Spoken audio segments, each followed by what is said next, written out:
Yeah, I hear this a lot from people who are very into vinyls. And that's like a Sure. thing that's really come back where vinyl music is a very deliberate action. You will Absolutely.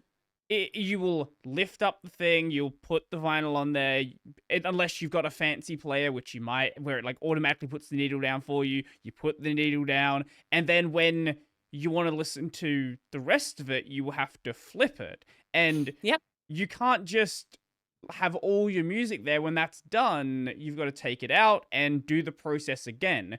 And absolutely. getting online then was very much a thing it was a process, it was a thing you had to do. It wasn't just, hey, I can pick up my phone and I'm online. That's it. Yep. And it was so hard compared with today, and, like, I'm all for the democratization of connectivity. Mhm, Like, I don't want to gatekeep people, but there was a difference in communities when, like, every link you clicked, you understood you were taking time. mhm, Like, right mhm. now, we click a link, we're there instantly, And if it's not but instant, then a lot of people get annoyed. yeah, yeah, exactly. But back then, I didn't click a link if I didn't wanna spend the time on it. Mm, Like, when I was, 12 or 13 when I was first getting into the web, and, like, at the time, I had, I think, a 28.8 modem, and, like, on 28.8, I am not clicking that link unless I really wanna see that site. mhm, Like, I remember, following NASA's, they had, like, an aurora guide or something like that for, like, seeing the northern lights, and it was like, "I'm not clicking on this link to show something that's happening in Michigan mm, unless I think it's really gonna be stunning," which caused the designers of the website, I think, to have to be more deliberative with their text. They had to actually sit and ponder, we need to, we don't just want to show an image because the image is going to saturate the modem connection. It's going to slow down and people are going to not click on the site. So mhm, we need to be careful about what we put on here, and we need to be very intentional. And that was the web, to which I learned about the web and I mhm. learned about the tech. And I was a kid, but I was there for that. And I think that that kind of inspires me when I think about modern tech and trying to be more deliberate. Like, I try to make, with my videos, I try to make them an experience Mm. because that's what I had. Like, at Right. least, like, with what we would now call a blog post, but, like, we just called them websites at the time. Like, you didn't put something on the web unless it was very intentional, Mm, because it took you time to put it on there, and it took somebody else time to click on it, and they would just ignore your website forever if you were being disrespectful about the connection. mhm, mhm, mhm. You talked a bit about community before, and I think part of that is the fact that it's very easy to jump from place to place to place.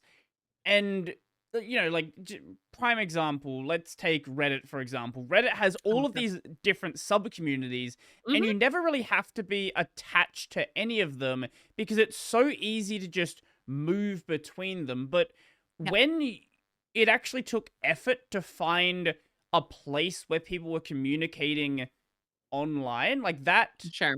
and a place that you really fit into, it was a sort of idea where you kind of had to like you would you'd try to fit in a bit more because it would take more effort to find a new place.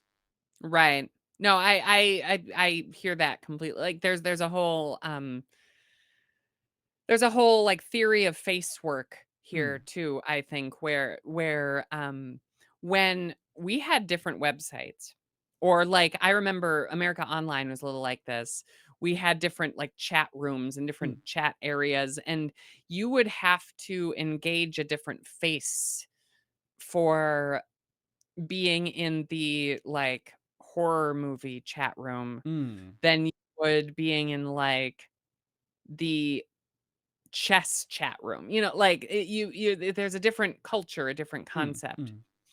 and I think that people kinda understood that in the same way we understand that, like, we put on a different face when we're spending time with family versus when we're spending time with friends, Mm. we speak differently, we might, mode switch a little bit. I think that's natural, I think that's, Mm. like, a Mm. Mm. healthy social thing, and I think to a wide extent, the homogenization of platforms has really kinda broken that, Mm. and now people kinda behave the same way across communities Mhm. in a way that we didn't before. And I think, unfortunately, a lot of that is shit posting, you know? Like, that's kind of the cultural currency Mhm. Mhm. is how much like, how what does our post translate to in terms of reach, Mhm. and that is how we determine our legitimacy to be in a space. Mm. Like Reddit is the example, will tell you somebody's like a top 1% poster. Mhm. Mhm. Mhm. And that encourages a certain type of behavior. YouTube's now doing this with live streams where they're like crowning the person I in the still have chat. not worked out how the XP system works. I've It's bizarre. Yeah, because I I thought it was maybe based on your activity in the chat, but then I had someone who posted like 20 messages, some regular joined, and then they're automatically the crowned person. I still have no idea what they're doing. or like does it have to do with super chats? Like I don't I no, know. I've not had on that channel. No one had done so, so it's definitely not that. Okay. Yeah, I Um. like I can't figure it out either. It's kind of bizarre. And that's what you want. You want a system that's completely bizarre that rewards people for things that you can't possibly know why Mhm. they're being rewarded for it. Mhm. Mhm. And that's exactly the scenario we're hoping for. But Mhm. I think there was something like online communities of old needed to be intentional because otherwise you were wasting people's not only time, but like it cost money to have a connection. You were spending money on that connection, so you didn't want to be rude to people. Mhm. Mhm.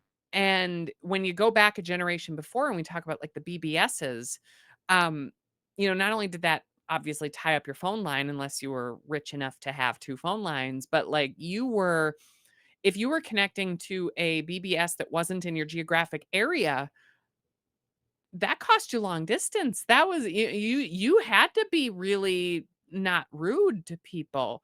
Mhm. Um, in terms of as the platform creator, Mm. in terms of how you respect your audience, you had to take their time seriously. Mm. And so, like, when I think about how BBSs operated and how they treated the user versus how Reddit does, Reddit is not suffering from that constraint. YouTube is not suffering from that constraint. And I think that that leads to different design choices. Mhm. And I think that we're seeing the impacts of those design choices in not only like the proliferation of YouTube face, but like people's attitude and behavior online going from being reasoned to edgy, Mhm. and that making life less fun to be in these platforms. And I think that as we kinda as a generation grows up having seen this, we're gonna see the impacts of that. And, Mhm. hopefully platforms take steps to, instead of rewarding people for stuff we don't know, maybe they'll tell us why they're rewarding people and we can criticize them into changing how they do it. I don't know. Mhm. Mhm. I just explain the problem. I don't necessarily come up with the answer. Yeah, no, I get that.